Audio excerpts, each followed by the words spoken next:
born in southern Indiana in the late 1960s.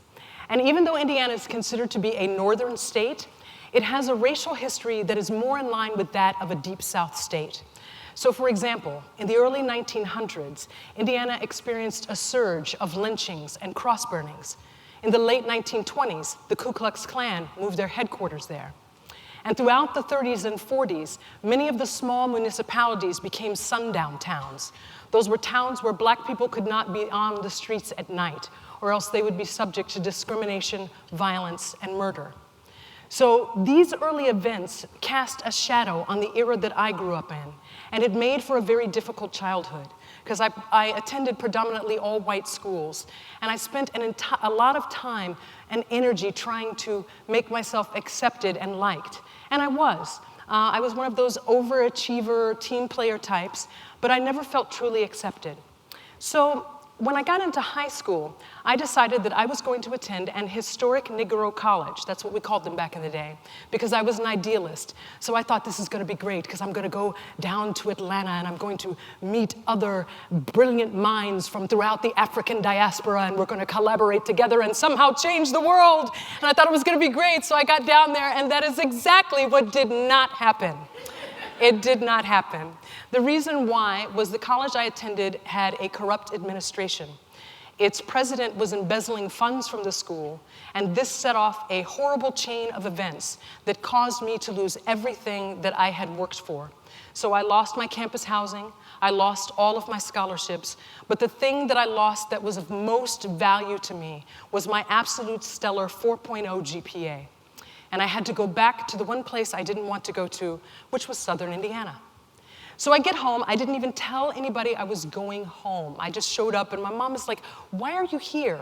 And so I told her my story, and she said, well, that's really sad, but I have just sold all of your furniture, and your bedroom is now my living room, TV/sitting room, so you can't stay here.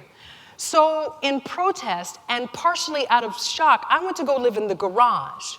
Now, this wasn't like Greg Brady's bachelor pad in the Brady Bunch's renovated garage. This was a garage, and I slept in front of the car.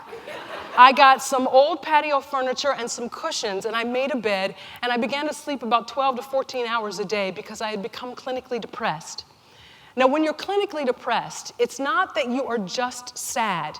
You don't have any physical energy, and it takes you a long time to either connect the dots or see the big picture. So this was where I was at. And about 5 to 6 weeks in, I figured I had to get up and do something. So I started looking through the classifieds for a job. And it was if the heavens had opened up, because I saw this headline. It was like the angels went, ah, because it said, sitters wanted. And I thought to myself, what better job for a depressed person to have than a gig as a sitter? It's like, I could totally do this. I had no idea what it was. So I went to the company. It was called Health Skills, and it turned out to be a temp agency that was part of the new emerging market for in-home healthcare assistance, what we now call companion care. So they had to do all of the non-medical things like feed people and help clean them up and give them exercise, so I said I could do that. So I get my first assignment, and it's in an area of town that I have never been in before. It's got a bunch of, it's a white working class neighborhood. It's got a bunch of, I guess you'd call them, they're like shotgun houses that are up on cinder blocks, and they've got the 2 steps up to the porch. So I go to the door, and it's got a little window in it with a little lace curtain behind it. So I go and knock on the door, and I see the curtain get pulled back, and I see this thin, wiry, sort of sissy, SpaceX-looking sort of a woman. And she slams the curtain, and she says, "Go away!" And I say, "Ma'am, I'm from Health Skills. You ordered a sitter." And she says, "Go away, we don't want you here." And so I try to explain to her again why I'm there. And so she goes away from the door, and I hear her get on the phone. And now I'm a little worried because I'm standing outside. It's hot, July, it's a little sticky. I'm in a neighborhood I don't know anything about. And now she's having a heated argument with the people on the phone, and she's not winning the battle. So finally, she slams the phone down and comes and opens the door. And from this moment on, this woman says not a word to me for the entire time that I work for her. So I have to intuit what it is that she wants. So she opens the door, so I walk in. And their house is set up kind of like a railroad apartment. It's a series of rooms that are connected by doorways or portals, and you can see the back of the house from the front of the house. So we walk through the living room, we walk through the kitchen, and when I get to the bedroom doorway, I have to stop my own gag reflex because the room is filled with the horrible stench of bile. And I look on the bed, and lying at a 45-degree angle is this middle-aged man. He's completely unconscious. He's got lots of tubes sticking out of him, and he's hooked up to a breathing machine. And coming up out of his mouth and nose is this brown mousse or foam. And I later learned that this man is dying of cirrhosis of the liver. And in his final stages, the liver is breaking down, and it and bile are flooding the body cavity, backing up into the lungs, and the breathing machine is trying to push this stuff out so that he can breathe. And it reaches sort of this critical mass, and then it subsides for about 15 minutes. And that's when I realize that it's my job to clean it up. So I go immediately over, and it's very obvious what needs to be done because there's rags and mops and a basin full of water, and I start to clean him up, and it's okay. So I look back at the woman, and she's standing in the doorway with her arms folded, and she's got this kind of angry poker face. And I don't understand why, because I just did my job, and I thought I did it pretty good, considering, because I didn't have any instruction. So I just turn to her, and I say in a professional way, you know, I've got this now. And so she goes back down the hallway into the living room, and there's a couch right by the living room door, so she goes to sit at it so she can see me when she's looking back down through the house. And she's not looking at the TV, she's looking directly at me. Now, I don't know about you all, but in Indiana, I was always taught to normalize awkward situations. So that's what I thought I would do. There was a table and chair by the doorway, and it was opposite the bed, so I was like, this is great, I'm gonna just sit down, I can see the man, and there's a Confederate flag behind him and is on the wall. And so now I'm starting to take in all the decor, because at this moment in my life, I am so into Martha Stewart, because the magazine has just come out, and I've got all these brand new, like, lexicon of interior design terms that I'm trying to, like, use. So I'm sitting there thinking to myself as I'm looking around, I'm like, they've styled this room with shaker furniture. And, oh, look on the walls. They've got oak-paneled wainscoting. Check out that decorative coat rack. Look at those impressive finials. And so on the coat rack, they have this beautiful white robe with a white cross patch on it and a matching hood. But you got to remember, I am clinically depressed, and I'm not, connecting the dots, but it does not matter anyway, because I am enamored with the buttonhole stitching around the eye holes in the hood. So as I'm looking around, I happen to glance at the woman, and now she is looking at me with these eyes of hate, and it's starting to make me anxious, and I'm like, oh my God, I gotta find something to do. So I look on the table, and it looks like there's a book there. It looks like to be a Bible, because it's got gilt lettering, and I was like, okay, great, I know my way around a Bible, I can do this, because Psalms if you're sad, there's Proverbs for wisdom, the whole thing kicks off with Genesis. It's a very compelling story, I can entertain myself. And so I open up this book, and I'm trying to orient myself with the Testaments, and I find myself reading this horrible manifesto about the supremacy of the white race and how everybody should be annihilated but them. And so I close the book, I look at the flag, I look at the man, and when I get to the robe, that is when I realize that I am in the house of an honest-to-God Klansman, and I am a black woman. So I look back down the hallway at the woman, and she's looking at me like, do you get this now? And I am like, oh, shit!